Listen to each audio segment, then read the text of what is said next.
গাজার আরও নিকটে ত্রাণবাহী সমুদ ফ্লোটিলা খাবার, ওষুধ ও কাপড়সহ নিত্যপণ্য নিয়ে সাগরপথে এগিয়ে যাচ্ছেন মানবাধিকার কর্মীরা। গাজা উপত্যকার ওপর ইসরায়েলি অবরোধ ভেঙে তারা সেসব ত্রাণ সামগ্রী দুর্গত মানুষদের হাতে তুলে দিতে চান। নৌকাগুলো এখন গাজার কাছে চরম ঝুঁকিপূর্ণ এলাকায় পৌঁছেছে। বিভিন্ন রাষ্ট্রীয় সংগঠন ও মানবাধিকার কর্মীরা ফ্লোটিলার ওপর হামলা না চালানোর আহ্বান জানিয়েছেন। 40টিরও বেশি ছোট নৌকায় করে বিশ্বের বিভিন্ন দেশ থেকে গাজার উদ্দেশ্যে ত্রাণ নিয়ে আসছেন মানবাধিকার কর্মীরা। গ্লোবাল সুমুদ ফ্লোটিলা জানিয়েছে তাদের নৌবহর এখন উচ্চ ঝুঁকিপূর্ণ অঞ্চলে রয়েছে। এখানেই আগের নৌবহরগুলোতে আক্রমণ করেছিল ইসরায়েলি বাহিনী। আন্তর্জাতিক জলসীমার মধ্য দিয়ে নিরাপদ চলাচল নিশ্চিত করতে স্পেন ও ইতালির জাহাজ নৌবহরের সাথে যাত্রা করছে।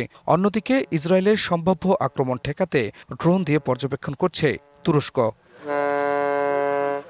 জাতিসংঘের বিশেষ দূত ফ্রান্সিসকা আলবানিস, কলম্বিয়ার প্রেসিডেন্ট গোস্তাপো পেত্রো সহ শীর্ষ রাজনৈতিক ব্যক্তি ও মানবাধিকার কর্মীরা ফ্লোটিলার পূর্ণ নিরাপত্তার দাবি জানিয়েছেন। আমি বুঝি নির্মাণের শিল্প, সালাম স্টিল বোঝে ডিউরেবিলিটি। সালাম স্টিল, মোস্ট ডিউরেবল স্টিল। এদিকে ইসরায়েলের পররাষ্ট্রমন্ত্রী গিদেওন স্যার এক্সে দেয়া পোস্টে ফ্লোটিলায় থাকা জাহাজগুলোকে গাজার দিকে যাত্রা বন্ধ করার হুঁশিয়ারি দিয়েছেন।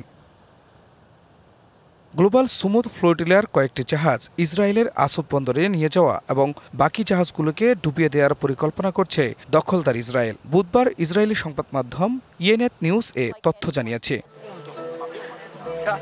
মানবিক এই ত্রাণগুলো গাজার পরিবর্তে ইসরায়েলি একটি বন্দরে পাঠানোর কথা বলছে তেল আবিব। তবে এক বিবৃতিতে গ্লোবাল সুমুদ ফ্লোটিলা জানিয়েছে গাজার দিকে এগিয়ে যাওয়া অব্যাহত রাখবে তারা। খান মোহাম্মদ মুকুল, ডিবিসি নিউজ ডেস্ক।